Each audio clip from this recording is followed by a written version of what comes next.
We're looking at Aurora being the next to pick first in the second phase. They're still missing an Edward and a Doming-Kite hero. What are some of the possibilities that you're looking forward to here? Tingin ko yung mga mapupunta dito kay Doming, yung mga malakas mag-control ng river like yung Claude, the Moscow, at yun yung fourth pick nila, last pick nila hero. Coming out from Edward, maybe even a Benedetta, eventually makita natin, or a Lapu-Lapu.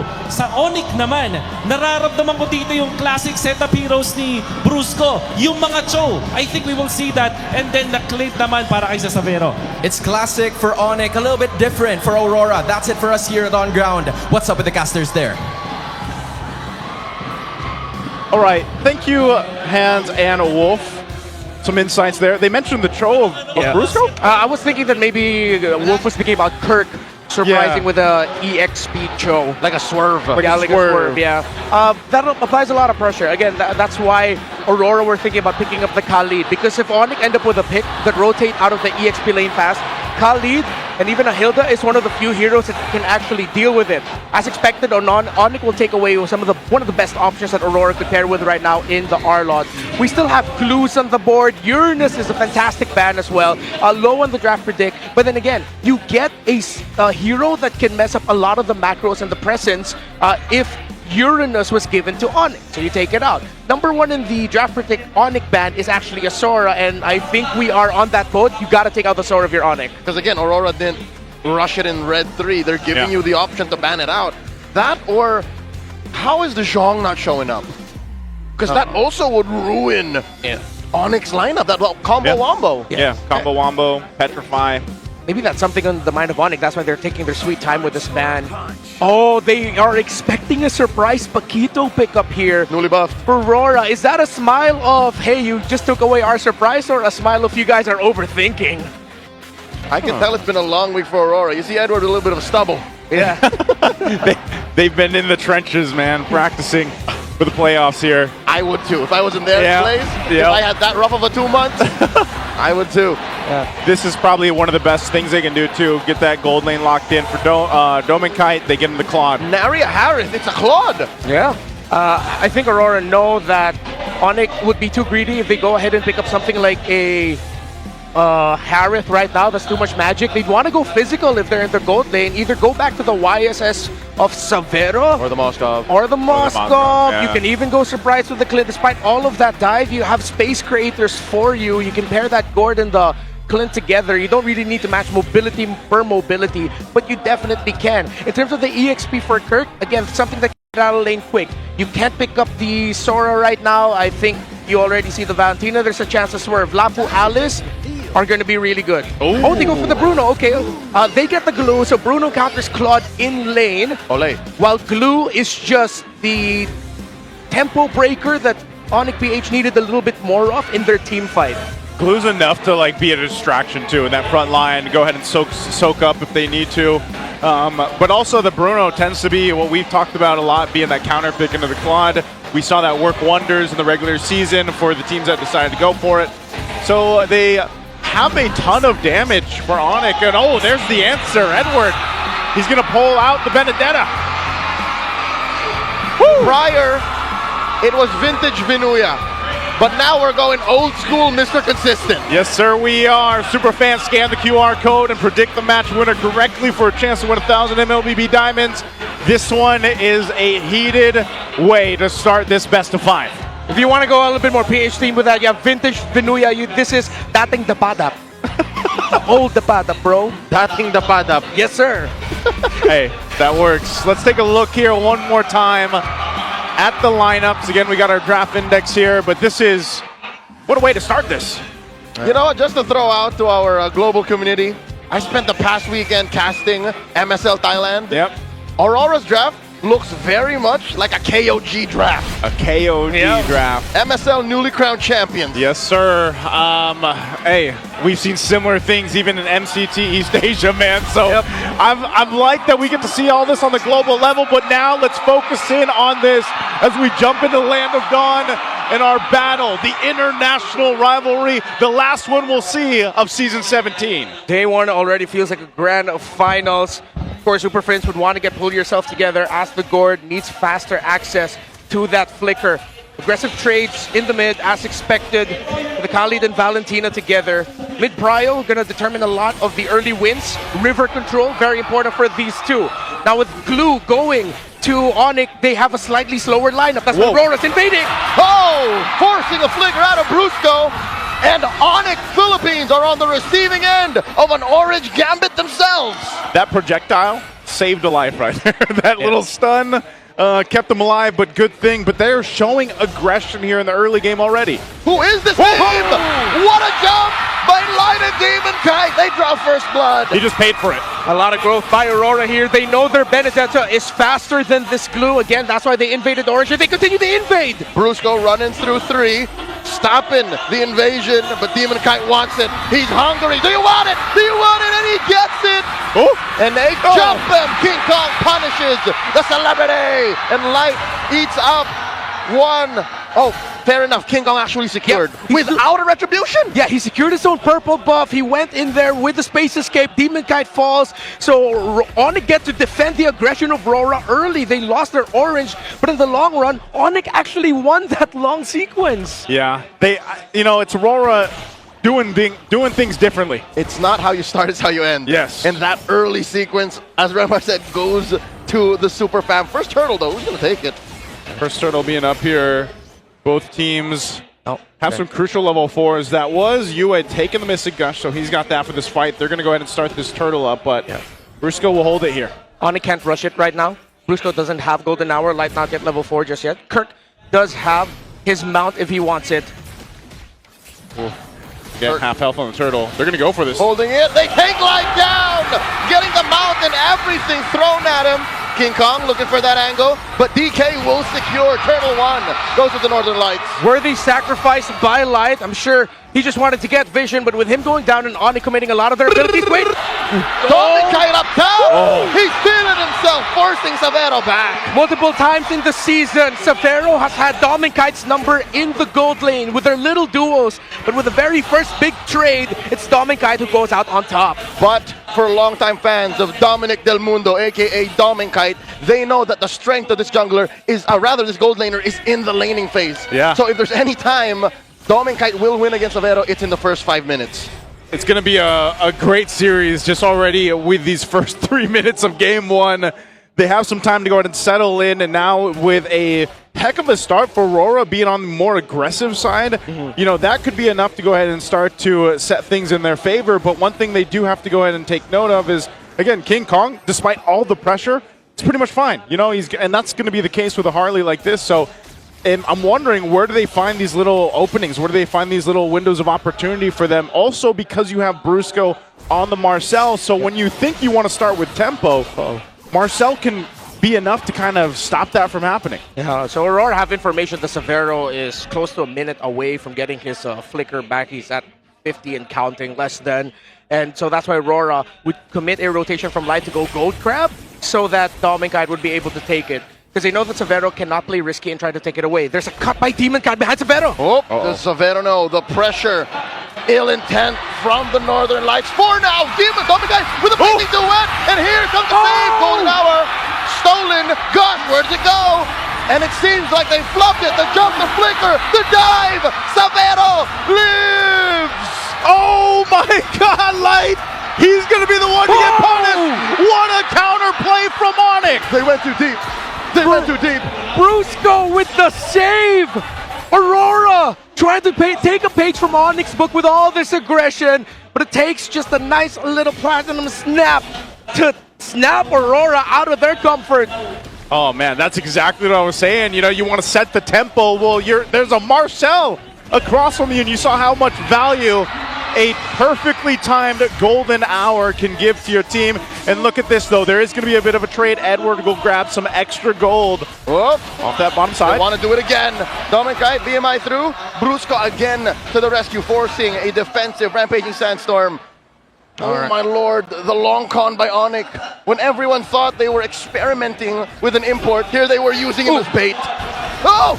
Gosh, on the Light, he might fall once more. Bulls in his face, Savero can't finish the job.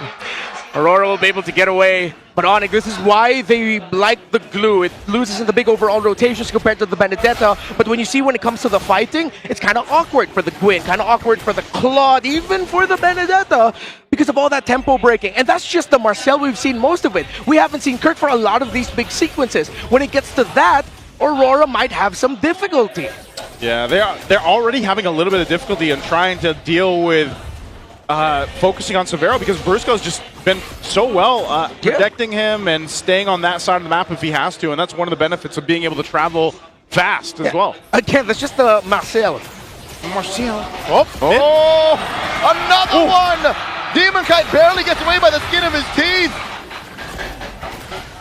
Okay, he stays alive. Surprised at how many beams we're seeing not convert into kills, but they are knocking down turrets. That's what they're going for. Hey, technical knockouts are still knockouts. Yeah, that's true. Leads to Demon Kite not being present. And the only real place that Aurora can breathe is where Edward is. Yeah. He has to open up the map here. That allows a few more avenues for Aurora. But until Aurora gets the tower in mid, all the side lane pushes might not be that beneficial to them. Onic handle the long lanes and far lanes very well. They have had fantastic macro this season, and they're willing to give it up if they know they get a big objective. If they know they get Turtle 3, if they know they get Lord 1. Yeah, this Turtle's going to be up. Last one of the game here, pulled through. Edward's going to join this one. It looks like after he clears mid. He's got a Blade of Hepsies too, so depending on where he puts his Petrify, like the final blow, he's going to be pumping out damage. And there they come. Golden Hour stopping the action. And a stolen one by Yue. The fight has broken out all the way back. And Brusco falls. Requiem by Demon Kite finding Kirk. And this has split up the Super Fam. And just like that, Aurora gather back. And King Kong running away. Yue. Golden Kite. Down goes King Kong. They go for the turtle. Aurora scores the final one. Terrific counter by Aurora. Onic tried to salvage that by sending Severo and Super Prince in the mid, but since Edward was there, they couldn't cover. I was a little bit wary of that fight for Onic heading into that, because Kirk was in the mid trying to clear lane. It seems like they weren't talking with each other. If Brusco and Kirk were a little bit more connected and you had the glue messing up the backline of Aurora, it wouldn't have gone that way. Since the glue was slightly out of position and out of time, Onic just got run over by Aurora. Great golden hour as well by Yue. Benefit of the doubt. I myself am an advocate of Kirk. Maybe he was playing man-to-man defense with Edward.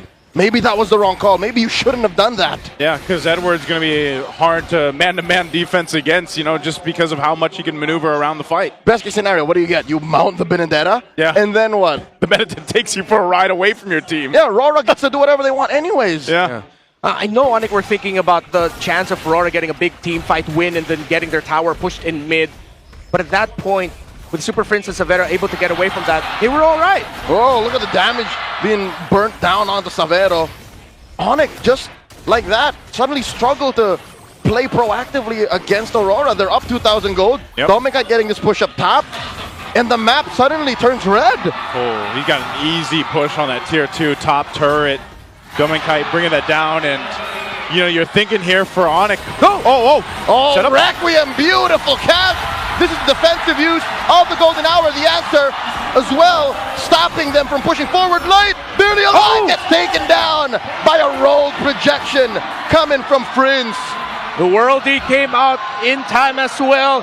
Super Prince's first initial Mystic Gush was actually diminished by Yue, but the Golden Hour by Brusco to follow up after Yue's Golden Hour is what put Aurora in a better spot for Onic to at least get a kill onto Light. River control and mid control still for Onic heading into Lord 1. Edward will push the side lanes while Onic will have to manage that one up top. In terms of the gold, big lead for Dominica compared to Severo. But Severo isn't that poor in terms of the resources. He's getting his items on the way to a Malefic Gun. Yeah, he's got that. Not only that, but he's also got a situation where, he's got his 2 items. They're going to have to fight for this Lord here. It's at half health on this point. It looks like they're blitzing it. Yeah, because Brusco has no Golden Hour. Super Fam, respond. Aurora jumping in. Dominica with the blazing duet. And the Golden Hour stopping it all. And they do find the Lord. Dominica was working hard on it. Mr. Consistent finds one. Down goes the pressure. And they get Kirk. Kirk very low. Kirk surviving, but just barely. As Aurora take everything. Requiem knockup just in time by Aurora. And Onyx, since they picked up the Marcel and gave away the Valentina, the snapshots, the golden hours have been better for Aurora. Yep, they've been really great. Yue as well, deciding on what ultimates to take here. He's been so good and efficient on the ultimate choice, but even just utilizing the Terrify that comes with this, or the Valentina, man. I mean, there's so many ways for Aurora to go ahead and play around these team fights, and that's what's happening here. So this Lord is up. They're going to go ahead and try to push into the base, get some of these shields down, and then potentially the health of the turrets. Tier 2 in the mid will fall up to this point. Lord being worked on very quickly by Severo. He clears that out, but the mid shield will fall. Bottom lane, Edward has Severo taking so much damage. Blasting him. Yue from range. Super Freight's defensive use of the gush, pushing back the Northern Lights. Aurora are just all over them. Bottom lane taken down. All work from Edward. Well, this is why we were posting the possibility of a surprise Valentina pick first for Onicph, but they were willing to give the golden hour to Aurora, and they've made the most out of it. Yeah. Even better because they have the utility jungler. And now Brusco forcing out a Requiem from Demon Kite. Will not stop the rest of the waves though. Golden hour will at least keep that inhibitor alive. Onyx are just keeping their heads barely above water. Yep, flicker used as well by Dominkite, but so far Aurora in the driver's seat throughout this one for the past few minutes. You got to start to see what Onyx can do here. Can they actually utilize this Bruno pick? You saw how fast he got blasted though, and that's a problem because when you don't have that range and it's that hard to get into a fight, again, you don't have that many escapes to get away. Yeah. That's why he does get the Malefic gun. He's got a little bit more range to work with. Yeah. But man, the positioning on Severo, if we talked about his mechanics, his micro skills throughout the season, this game one is a true test for them. Yeah, Dominkite, of course, in that last few big team fights ago, beautiful entry with a Blazing Duet, has had a better time farming compared to Severo. So far, the gold per minute for Severo is just floating around 580. Dominkite is at 710 plus. It's been a much better time for this Claude in terms of getting the resources, and it wasn't just because Aurora were also getting big wins as a team. Gotta acknowledge, Dominkite beat Severo in lane for this game number one. Yeah, even looking at this, White providing so much information throughout this game. That's again why the Khalid is such a big top priority pick in the roam right now. Not only that, but even if you take a couple shots, you can just heal back up. And so they kind of just take some time, wait for this Lord coming up in a couple seconds here, taking a last look at the items. Onyx, if they want to, they can try to contest into this, but will they just get decimated through a team fight? Likely yes. It hurts that they don't have an actual peel. Their lineup doesn't revel in, free hits from Prince, free hits from Severo. They have to get crafty with it. Yeah. And Aurora, look at Edward. He's built 3 swords plus the wings. Hey, this is why the Benedetta pick was really good. If this was a different EXP laner, be different. Kirk would be much happier here. But the Benedetta changes the big picture of team fights for Onyx. Again, they have a utility jungler, they have a Khalid, they have their own golden hour. Oh, they see that King Kong's down on the bottom side. They're going to blitz this Lord. Onyx might have just decided, let's just give it up. So that Lord secured here for Aurora. They're better off defending in their base, it looks like. And that could just be the case here for Onyx. If they really want to get this game under control, get it back in their favor, they've got to have a miracle defense. And that can happen, honestly, with a Marcel on your side, too. That can actually happen. Marcel, Gord can clear these waves pretty well. So this might not be a game-winning Lord push just yet for Aurora, despite being up this much. Playing the map, the pressure. I think Aurora, they can get the base balled here for Onyx, take away all the base turrets, throw bodies. Dominkite has to survive, though. Edward as well. Maybe Edward could be one of your sacrifices, but Dominkite needs to survive this push. Yep, Lord's going to push in and take down that mid turret while they focus here on this bottom side. Oh, Edward. Oh, light. Looking for it. The deep cut by Mr. Consistent. Golden hour. Stopping the exit, but really not much there. Another one helping delay the gush. Going through a lot of members of Aurora, but Kirk is falling. Light picks him off. King Kong goes for the trade. And I think Aurora are happy with a 2-lane push, but it looks like top lane and bottom lane will get taken care of too, just mid falls. Yeah, as I was saying, part of the key to this defense is that Gord and the Marcel. We'll see if they still hold on to the turrets. It looks like Aurora pulls the trigger, but I think they know that this is a little too fishy. Yeah. Well, that was actually a smart play by Dominic. I think his condition there was the moment he saw that deadly magic was used on the Valentina. That's why he decided to BMI in, because he knows he can afford to be a little bit aggressive and survive, because nothing's going to delete him instantly. He has his own way to lifesteal and spell vamp as well through the Claudes, the basic attacks, the blazing duets. So that was just a smart little decision and gave Aurora the space to actually get away from that. Yep, and looking at these... The itemization here, too, I think Kirk, big factor. Wait, Conceal is used. Light's just pushing Brusco out, but I want to control this side of the map. Again, defensively, just needs a little bit more to be beefier. But even then, if Kirk has the items and he's like beefy enough to withstand a lot of that front-loaded damage, the problem is still keeping tabs on Edward, keeping tabs on what UA decides to do, and even Domenkite. So Onicph has so many boxes that they need to check to win, ultimately, a team fight that turns it around in their favor. You know that the Northern Lights are feeling it because they're starting to hunt. Yeah. They're looking for these brushes and flushing out rogue members of the Super Fam, which makes sense because look, they're protecting Savero like it's the first 2 minutes again. Yeah, they have to, man. He is the key here for them to eventually... Again, it's pretty easy for Onicph to pick off 1 or 2 members, but to entirely win a team fight, that's where the work is going to come through, and where you really need Savero to stay alive for those. Yeah, and it's going to be easier said than done, difficult, because of the Benedetta that is packing hella damage items. I believe the first time we saw Benedetta this season was against Aurora versus Onicph in week 2. Yeah, week 2? Yeah. Edward did use a Benedetta then. It did not win, but it's a completely different picture. Oh, it's a blitz by Aurora. Oh, Onicph are trying to respond. Brusco here, golden hour, Early. delaying the Lord take, stuck at about 1/10 of its health. In comes Demonkite, looking for more. Dominkite forced to use the freeze on that Winter Crown, plus the blazing duet defensively. Lord will still be secured. They take out King Kong, and now the jump, the Requiem, the Clash.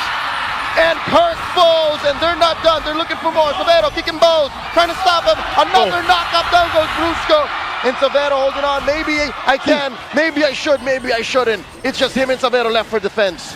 Early on the golden hour from Brusco. I think a little bit of a panic button. And then Aurora just decided to go for the jump. They saw King Kong first, found his hat. Brusco got taken down, or Kirk got taken down next, and then Brusco. Aurora looked to take game number 1. Yep, they're going to be pushing in with this Lord. A little projectile thrown up, but it's only 2 guys of Onicph left. And in comes the Electo final blow. That's it. They escort the Lord under the base. Aurora draw first blood in San Juan Arena. Early on, that's one.